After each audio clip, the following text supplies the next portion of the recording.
Bună ziua frumoși mei tauri, bine ați venit dragi mei, astăzi vom face etalarea pentru luna decembrie. Înainte să începem, vreau să fac un anunț, începând cu această lună decembrie, etalările vor fi doar două, da, pe lună. Această etalare generală, să spunem așa, a lunii respective, în acest caz luna decembrie, este structurată într-un fel sau altul și va include toate aspectele vieții, inclusiv iubirea, provocarea, surpriza, jobul, cariera, sănătatea și așa mai departe. Da, pentru că am foarte multe de făcut, vreau să fac mult mai multe, nu reușesc să găsesc timp pentru că, bineînțeles, sunt foarte multe, etalările sunt foarte extinse, cu foarte multe informații și am hotărât să le structurez. Așadar, astăzi vom vorbi despre toate aspectele generale ale lunii, incluzând iubirea, banii, sănătatea. Vom începe cu o carte oracol. Vom scoate o singură carte pentru fiecare secțiune, dar apoi o vom clarifica. Cu aceste de cărți vom scoate o carte ca aspect general al lunii, o vom clarifica să vedem ce vrea să ne spună. Cu aceste de cărți vom scoate pentru fiecare arie în parte câte o carte. Cu aceste de cărți vom clarifica aceste arii. Cu acest set de oracol vom scoate un sfat în ceea ce privește iubirea pentru cei în cuplu și pentru cei singuri și cu acest set de oracol care este nou și el și mai avem încă un set de cărți noi aici, vom scoate la sfârșitul etalării un sfat final care să vă fie de folos pentru luna decembrie. Așadar, această etalare conține toate aspectele generale din viața noastră și este valabilă pentru toți cei care aveți soare, lună, ascendent sau Venus în Taur. Hai să vedem care este aspectul general al lunii pentru taurii mei frumoși. Aspectul general al lunii decembrie pentru voi. Am început etalările sau etalarea, să spunem așa, pentru anul 2025 și va fi cât de cât asemănătoare cu aceasta, da? Vă anunț de acum. Hai să vedem. Pentru tauri, aspectul general al lunii decembrie. Dacă nu vrea să iasă, îl vom scoate noi. Ok, hai să vedem. Asta. Conexiune. Este o lună în care probabil vei fi mult mai conectat cu toate lucrurile din jurul tău, cu persoane, de ce nu persoane noi, ar putea să fie aici. O lună în care aș spune că pentru unii trebuie, vi se spune, să vă axați foarte mult pe conexiuni. Pe conexiuni sănătoase. Avem o persoană care, avem o imagine foarte clară, albă, pură, da? Cu foarte multe culori, avem tot curcubeu aici, așadar, dragii mei, încercați pe toate planurile să fiți cât mai conectați posibil cu toate evenimentele din viața voastră în această lună, să fiți într-o sintonie, îmi vine să spun. Nu știu dacă e corect în românește cuvântul sintonie. Hai să clarificăm, să vedem la ce se referă mai concret această conexiune. La ce se referă această conexiune? Cavaler de monede. La lucruri concrete, la acțiuni concrete. Dacă vorbim despre faptul că aspectul general al lunii este unul de conexiune, conexiunea trebuie să fie una reală, palpabilă, concretă, cu dorința de a construi conexiuni. Hai să mai vedem încă o carte.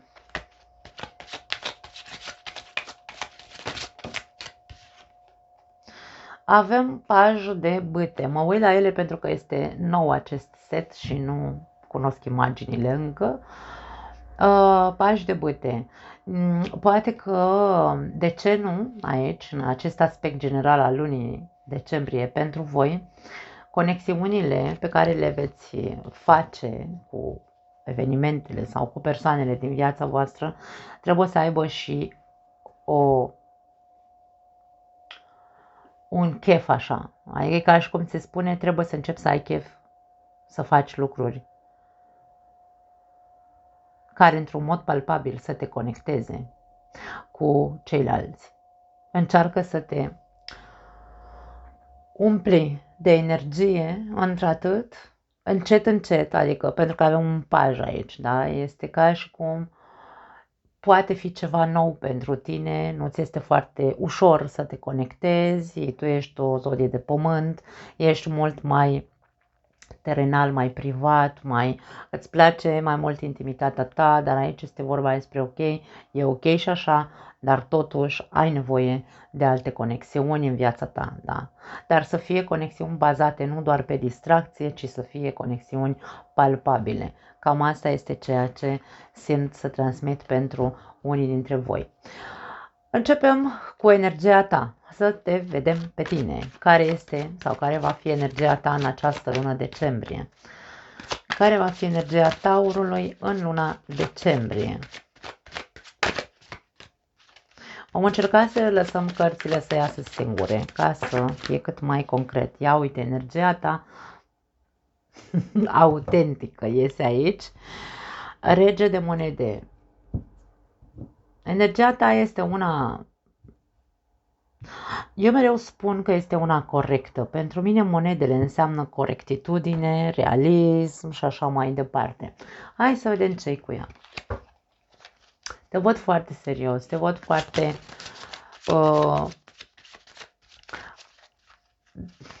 Regele de monede este un bun prieten. Poate că te poate ajuta această energie să fii, de ce nu, sau să te simți în această perioadă mult mai deschis, mai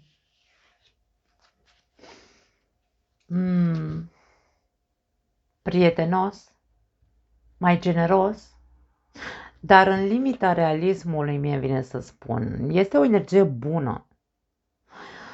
Taurul trebuie să știe să discearnă foarte bine cine merită generozitatea lui, cine nu merită generozitatea lui, da? Deci aici trebuie să fim atenți. Energia ta este una foarte bună, rămâi în ea, îmi vine să spun. Să știi cu cine și cu cine nu. Da? 2 de bâte.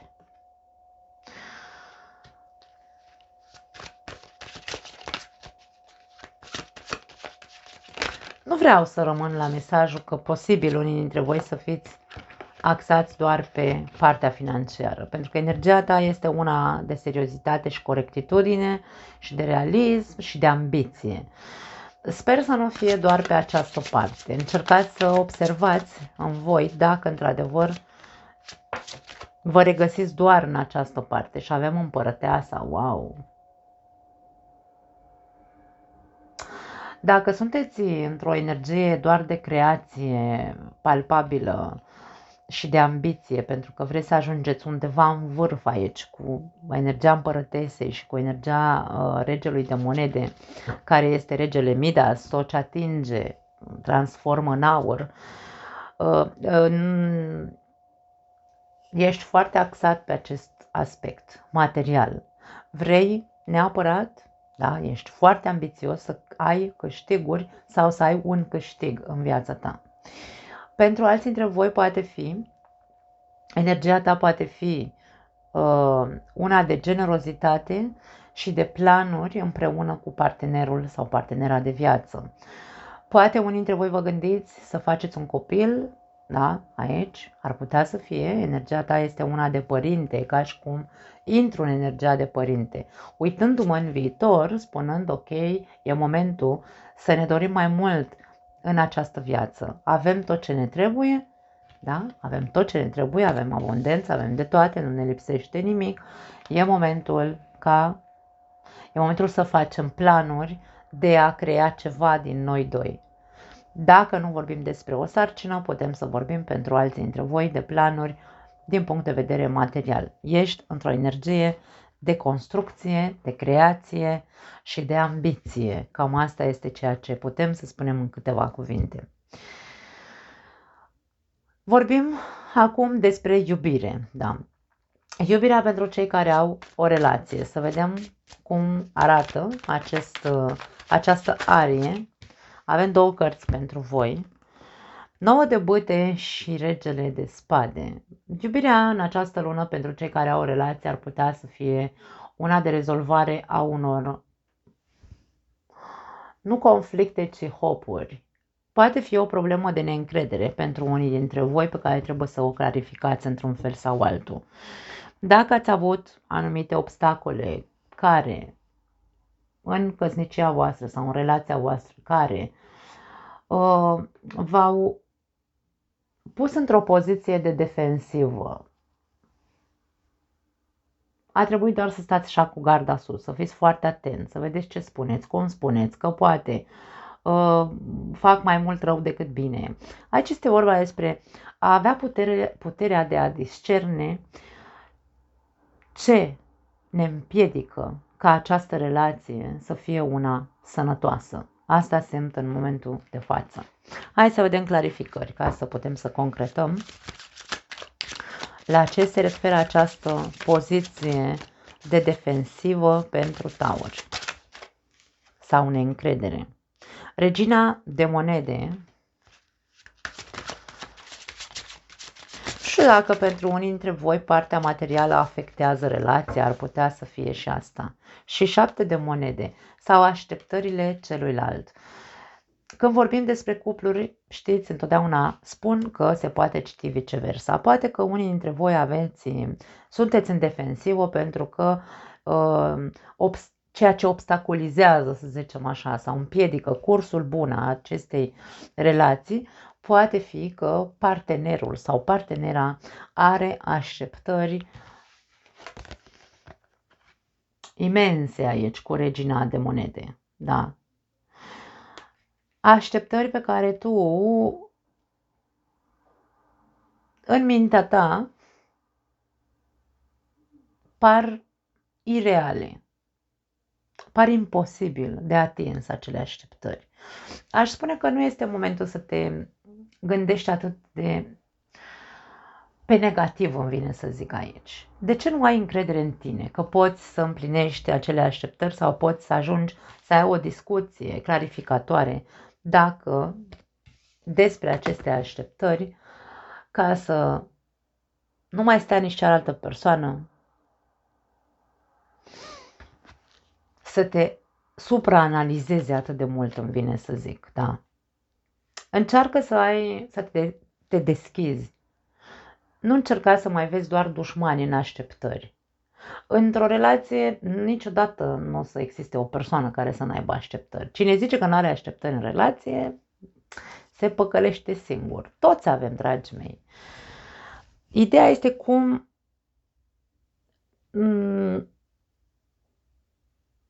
cum înțelegem așteptările celuilalt. Pentru că de aia aici vorbim despre a discuta.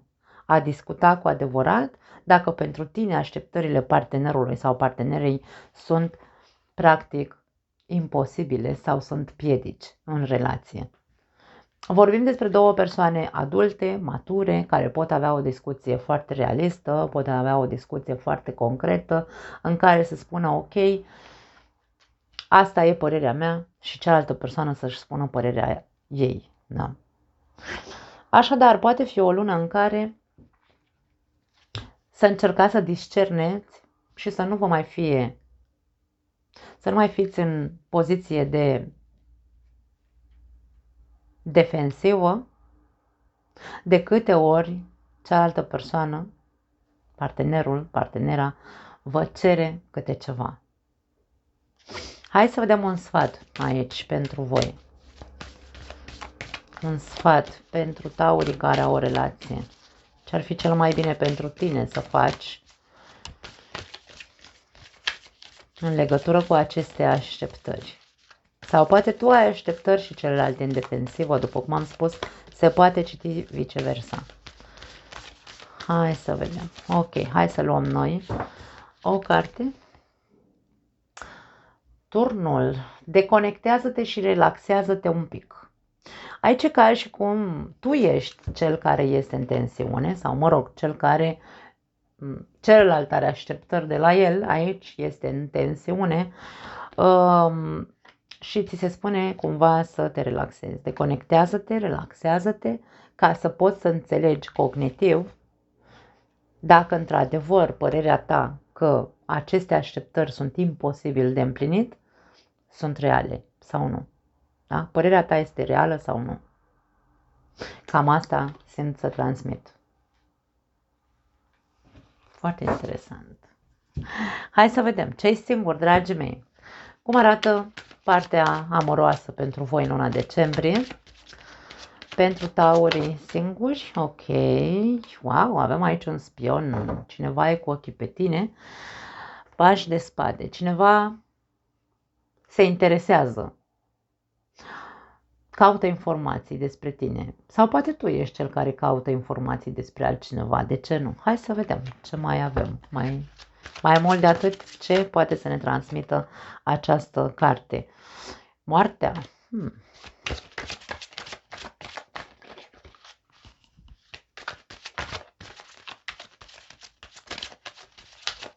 Se vor întâmpla schimbări pentru unii dintre voi. Pentru cei singuri. Și cavaler de cupe, dragii mei.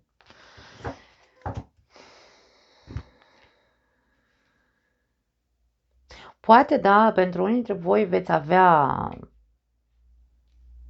Cineva vă va contacta, veți discuta cu cineva poate pe rețelele sociale pentru unii dintre voi.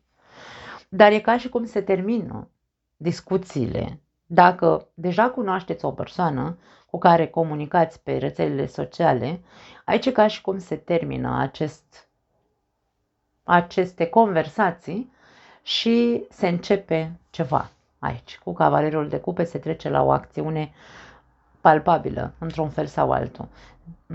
Se termină conversațiile doar pe WhatsApp-uri sau pe Facebook-uri și se pune în practică începutul tatonării unui teren emoțional împreună cu cineva. Da? Poate fi un semn de apă pentru unii dintre voi, pești, scorpion sau rac. Avem scorpion aici foarte accentuat. Pentru alții dintre voi poate fi un semn de aer. Geme în balanță sau vărsător. Hai să vedem un sfat aici pentru voi.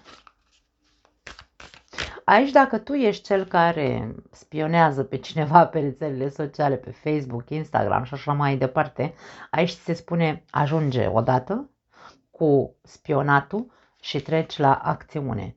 Fă o invitație, nu știu, sună persoana respectivă sau fă o declarație, spune că te atrage, că îți place, că nu știu, mă înțelegi ce vreau să spun, ca să vezi ce poate ieși de acolo. Există șanse pentru taurii singuri ca în această lună să încropească cumva sau, cum să zic, să înceapă o relație emoțională. Chiar dacă deocamdată vorbim despre un cavaler de cupe care poate fi un Don Juan, dar, sau poate fi o relație, hai să o numim de aventură, dar e vorba despre a te deschide, da? Nu mai sta atât de în gardă și aici te văd în gardă, sau mă rog, pe taur în general aici, vedem că este cumva în gardă în ale iubirii.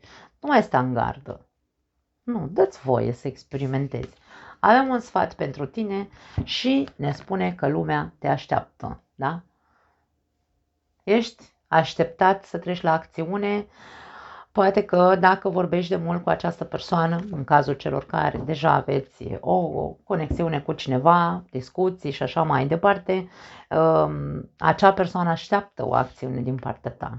Lasă taclalele și treci la acțiune, da? Cam despre asta este vorba. Dacă încă nu cunoașteți pe nimeni, după cum am zis, deschide-te, nu mai sta în gardă, ieși în lume, arată că vrei să cunoști, da? Socializează, pentru că ești așteptat cumva să ieși la rampă. Cam asta e ceea ce simt să transmit. Hai să vedem cariera, finanțele, jobul și tot ce are legătură cu partea economică pentru luna decembrie. pentru taurii mei frumoși. Ok. Îndrăgostiții, un contract pentru unii dintre voi, o asociere pentru alții dintre voi, o alegere pentru alții dintre voi. Hai să clarificăm și să vedem la ce se referă.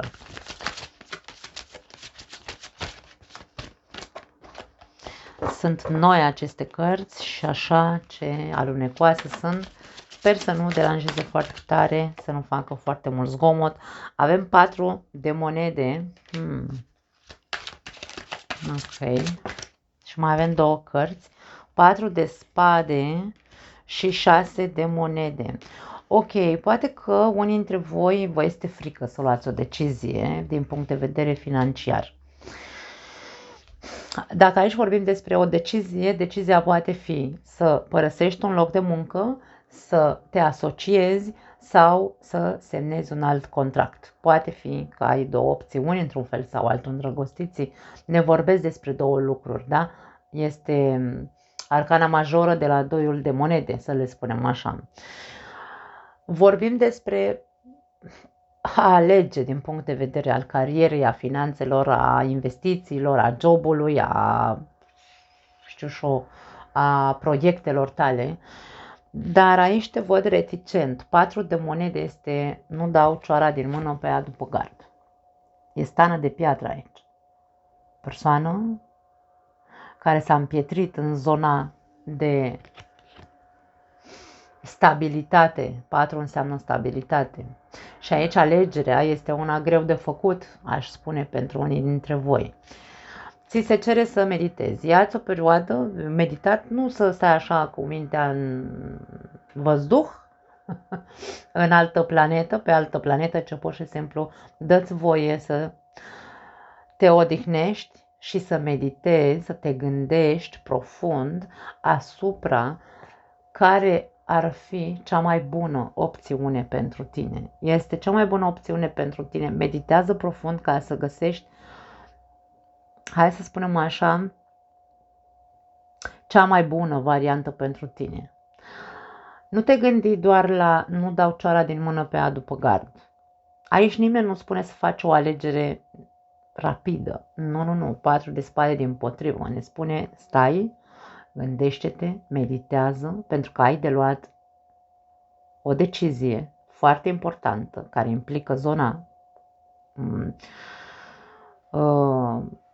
de confort, implică zona sigură, siguranței, de care taurul este foarte, hai să numim așa, legat, da? Și de-aia ni se spune că nu trebuie să te grăbești. Decizia este una care trebuie luată cu cap, gândită foarte bine. Gândește dacă nu cumva este mult mai bine să te îndrepți către o asociere, către a face tu o altă colaborare în afara jobului, de exemplu, că vorbim despre 2 opțiuni, gemenii, da? Dar gândită bine acea alegere. Trebuie să fie bine cântărită ca să fii convins ce e cel mai bine pentru tine. Pentru că nici foarte multă împietrire în zona de confort ne face așa să trăim rigizi și posesivi cu ceea ce avem, de frică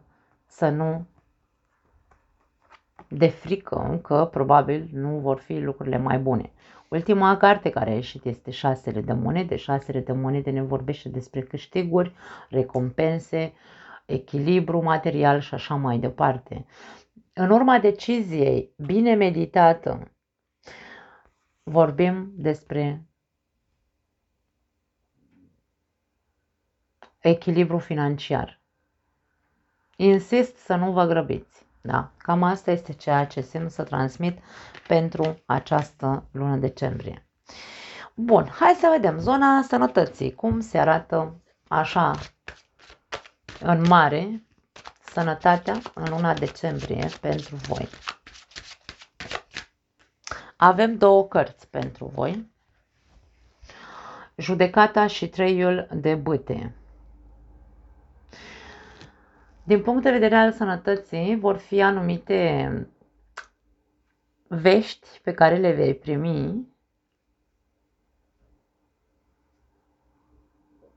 care au rezonanță în următoarea perioadă. În următoarele 3 luni de zile probabil că ți se va spune că trebuie să faci cumva altfel. Ori ți se va spune că trebuie să ai mai multă grijă de sănătatea ta, ori tu vei observa, pentru că aici avem trezirea, vei observa că nu poți să o mai duci ca până acum și că trebuie să faci anumite schimbări de mentalitate din punct de vedere al sănătății. Tot ce include sănătate înseamnă corpul nostru, cum mănânc, cum dorm, cât mănânc, cât beau și așa mai departe, da? Toate lucrurile astea. Câte medicamente iau, adică înglobează tot, da? Așadar, o nouă viziune din punct de vedere al sănătății pentru tauri. Hai să vedem clarificări. E ca și cum dacă este o veste, este ca și cum doctorul îți spune: măi, taurule, în următoarele 3 luni de zile trebuie să faci aia și aia, da? Și tu va trebui cumva să fii pregătit să faci anumite schimbări în dieta ta ca să poți să te pui pe picioare în cazul în care, bineînțeles, există ceva. Rege de bâte avem aici și mai avea o carte. Și Marea Preoteasă, foarte interesant. Vei avea de învățat ceva din punct de vedere al sănătății în această perioadă. Începând cu decembrie până în martie, va trebui să îți revizuiești această zonă a sănătății, să ai mai multă grijă de tine. Aș spune sistemul nervos, atenție pentru unii dintre voi, pentru că vă afectează din punct de vedere fizic. Sistemul nervos sau emoțional. Ați fost foarte, poate, de ce nu, foarte solicitați, stresați și totul e ca și cum ar fi o repercursiune, nu știu dacă e corect spus în românește, și aici e ca și cum se aprinde becul în capul tău și îți dai seama că tot ceea ce te-a afectat din punct de vedere emoțional, tot ceea ce te-a afectat din punct de vedere nervos, agitație și așa mai departe, nu se mai poate așa cumva. Vei vedea tu aceste aspecte, unii dintre voi veți vedea voi, alții dintre voi vi se va spune din exterior, pentru că avem aici o figură de autoritate. Poate că este mama pentru unii dintre voi, pentru alții dintre voi este un medic, pentru alții dintre voi este un prieten și așa mai departe. Da. Pentru bărbați aș spune că ar putea să fie vorba aici de o problemă de potență. De ce spun asta? Pentru că avem regele de bâte. Regele de bâte este cel mai potent dintre toți regii. Este cel mai focos și cel mai... Dacă știți că faceți lucruri care nu vă sunt, hai să numim așa, benefice pentru partea asta de potență, și nu vorbim doar de potență că vezi, Doamne, nu mai poți să ai relații sexuale, vorbim despre potența corpului, da? De ce? Pentru că poate, uite, mănânc prea multe prostii, am colesterolul peste cap, am palpitații, mă enervez foarte repede, sunt foarte agitat. Și când sunt foarte agitat, corpul meu obosește foarte repede, nu-i dau voie să se odihnească și atunci, bineînțeles că am probleme peste probleme, inclusiv potență sexuală. Nu impotență totală, dar momente în care nu mai funcționez. Mare atenție pe acest aspect, este momentul să vezi ce anume îți face rău din punctul ăsta de vedere. Sau lucruri care te consumă atât de tare, sistemul nervos este foarte agitat, te consumă foarte tare și poate că nici măcar nu poți să mai dormi, de exemplu, pentru că ești foarte agitat tot timpul. Din punct de vedere al femeilor, Marea Preoteasă vine cu probleme de ovare, probleme cu chisturi, ar putea să fie din cauze emoționale, da? Poate fi probleme, de ce nu? Nu neapărat că pot fi probleme, ci pot fi lucruri pe care tu poți să le vezi la timp. De exemplu, dacă ești trecută aici în Spania cel puțin, după 50 de ani, de exemplu, ne trimite scrisoarea acasă de la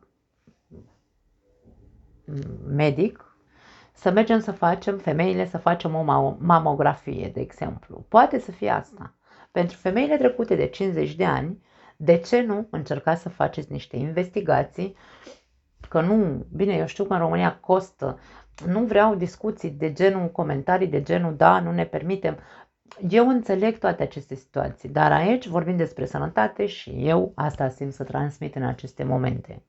Dacă aveți peste 50 de ani, încercați să vă faceți niște controale ginecologice și tot ce ține de organele feminine, inclusiv probleme cu chisturi sau alte lucruri de genul ăsta. Că sunt la sâni, că sunt în uter, voi trebuie să conștientizați, pentru că despre asta e vorba, să conștientizăm că avem bărbații probleme cu prostata, femeile probleme cu zona uterină în care, sau mamară, în care trebuie să ne educăm într-un fel sau altul, să mergem să ne controlăm din timp, ca să nu trecem pe viitor prin alte probleme mai complicate, da? Cu cât e detectat din timp ceva, cu atât mai bine.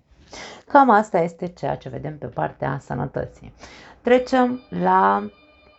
Da, merg să deschid ușa, că nu știu dacă e fiica mea activă. Bun, trecem mai departe la următoarea zonă arie a vieții noastre. Nu o mai numesc provocare, să zicem așa, nu vreau să o mai numesc provocarea lunii, ci vreau să o numesc la ce trebuie să fii atent în această lună decembrie. Așadar, la ce trebuie să fie atent Taurul în luna decembrie? Să vedem care este 9 de cupe. Trebuie să fii atent la tine, la autostima ta, la dorințele tale, dorințele arzătoare, dacă vrei. La cum să-ți împlinești acele dorințe. Trebuie să fii foarte axat pe tine. Aici nu vorbim despre egoism, aici este vorba despre a ajunge să fii sau să te simți împlinit din punct de vedere emoțional, să fii satisfăcut emoțional, da. Hai să vedem. Deci e vorba despre tine. Trebuie să fii foarte atent la tine. Marele preot. Marele preot aduce rigiditate și luna, foarte interesant. Toate fricile tale, aici, mie vine să spun fricile cu care ai crescut, dogma care ți-a fost introdusă în capul tău, regulile după care te-ai ghidat până acum sau după cum ai fost crescut, după cum am zis, ca la carte, cumva. Toate aceste lucruri te fac să fii o persoană introvertită în loc să fii o persoană deschisă, extrovertită. Încearcă să fii foarte atent la toate aceste aspecte pentru că au legătură cu trecutul tău cel mai îndepărtat. Da? De când aveai tu așa o figură de autoritate în viața ta, care pentru tine poate a fost o figură, un ghid, un maestru, un părinte, nu contează cine a fost, foarte important, cel care te-a structurat într-un fel sau altul ca adult. Și aici vorbim despre mare atenție la ceea ce tu, memoria ta inconștientă aici cu luna, îți produce stări de introversie în loc de extroversie și de o bună autostimă. Aici tu trebuie să fii foarte atent la acest aspect și de ce nu să cauți terapie ca să poți să-ți revii sau să poți să te deschizi în continuare și să lupți pentru ceea ce tu îți dorești să experimentezi în această viață. Cam asta este ceea ce simt să vă transmit. Foarte interesant aici, dragi tauri. Trecutul te ține pe loc, îmi vine să spun, și nu îți dă voie să te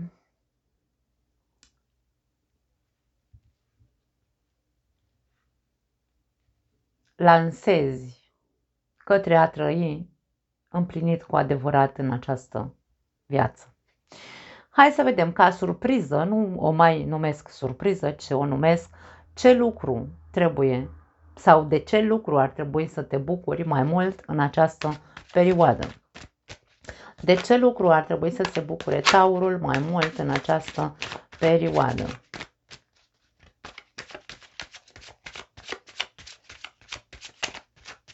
De ce lucru ar trebui să se bucure mai mult Taurul în această perioadă? Nu vrea să sară.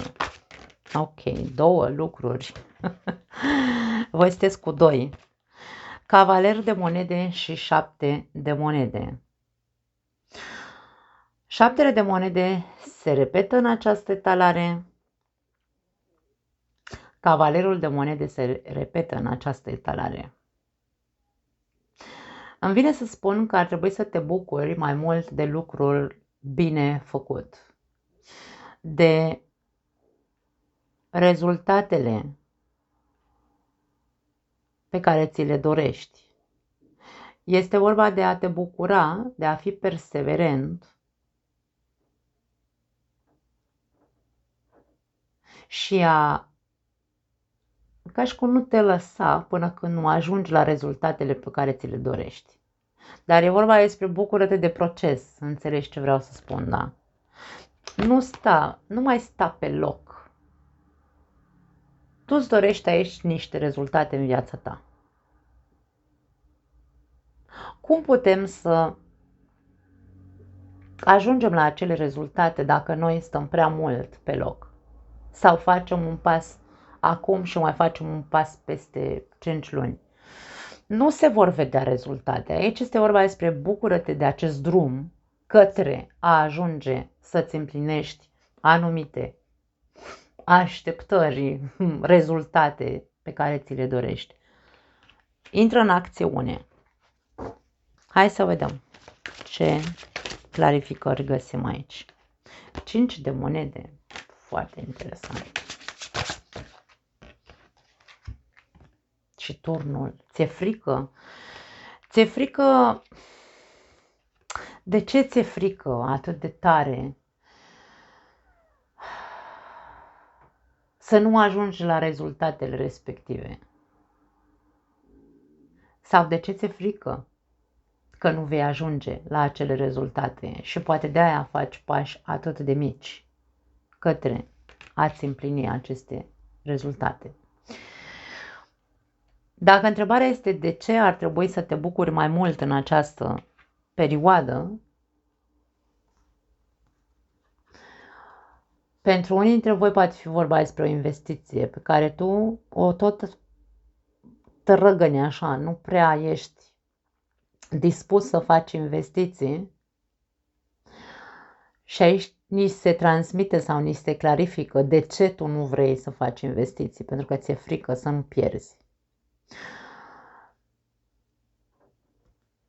Poate că ar trebui să te bucuri de rezultatele pe care deja le ai în viața ta și să nu trebuiască neapărat să faci niște investiții. Poate că ar trebui să te bucuri mult mai mult de ce ai câștigat în ultima perioadă, poate de ce nu și din punct de vedere profesional și din punct de vedere financiar și din punct de vedere al lucrurilor palpabile din viața ta, indiferent că vorbim despre o relație, bucură-te de aceste lucruri palpabile pe care deja le ai, fără să te gândești la niciun fel de tragedie aici. Pentru că aici frica de pierdere este foarte mare și nu te lasă să te bucuri de ceea ce deja ai în viața ta. Asta este ceea ce simt pe o parte să transmit pentru alții dintre voi. Da? Bucură-te mai mult de rezultatele pe care le vezi palpabile. Lasă frica. Dacă vrei să-ți cumperi ceva, de exemplu, pentru tine, poate că, nu știu, dacă e mai scump, așa să zicem, nu știu, costă 300 de euro sau 100 de euro, hai să nu zicem atât de mult, costă 100 de euro, tu te gândești de 7 ori înainte să iei o decizie. Doar pentru că ți-e frică să nu cumva, lasă că, nu neapărat frică, e ca și cum lasă că decât îți dau 100 de euro pe prostia asta, care pentru mine poate un capriciu și mi-ar plăcea să am acel lucru, nu o fac și aici e ca și cum trăiesc oricum așa. Aici se spune că poți pierde în orice moment tot ce ai. Nu există siguranță de nimic în această viață. De ce să nu îți oferi câteodată să te bucuri și tu mai mult câteodată de anumite capricii? De ce nu? Poate fi și asta. Eu știu că taurul e strângător, taurul e să fie, să aibă, să știe că este în echilibru din punct de vedere financiar, este foarte realist și aici ca și cum nu-ți dai voie să te bucuri de alte lucruri decât de ce reușești să vezi că există. Și aici, într-un fel sau altul, ne spune că acum poți să ai, acum poți să n-ai. De ce să nu te bucuri de ceea ce ai deja? Da? Foarte interesant. Bun, hai să vedem un mesaj final, dragii mei, sau, mă rog, un mesaj, un sfat. Depinde ce vrea să fie, vom vedea. Pentru luna decembrie, să vedem pentru tauri care este sfatul final sau mesajul final pentru luna decembrie. Mi-aș dori să sară singură cartea, dacă nu vrea, ok, a sărit. Foarte interesant. Luna, avem luna, se repetă. Avem acest set de oracol, este în engleză, eu stau foarte prost cu engleza în momentul de față, n-am mai vorbit de 20 ceva de ani și când nu mai vorbești o limbă, uiți.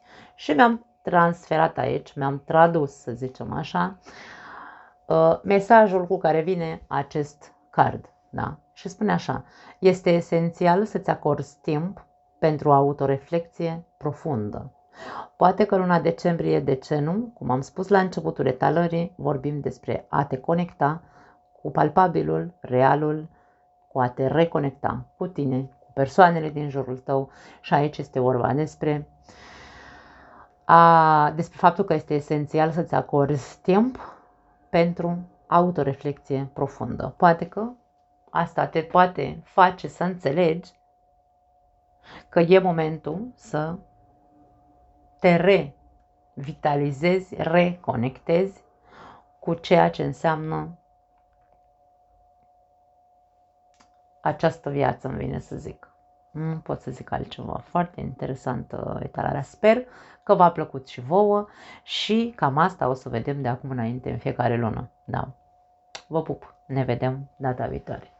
Ciao.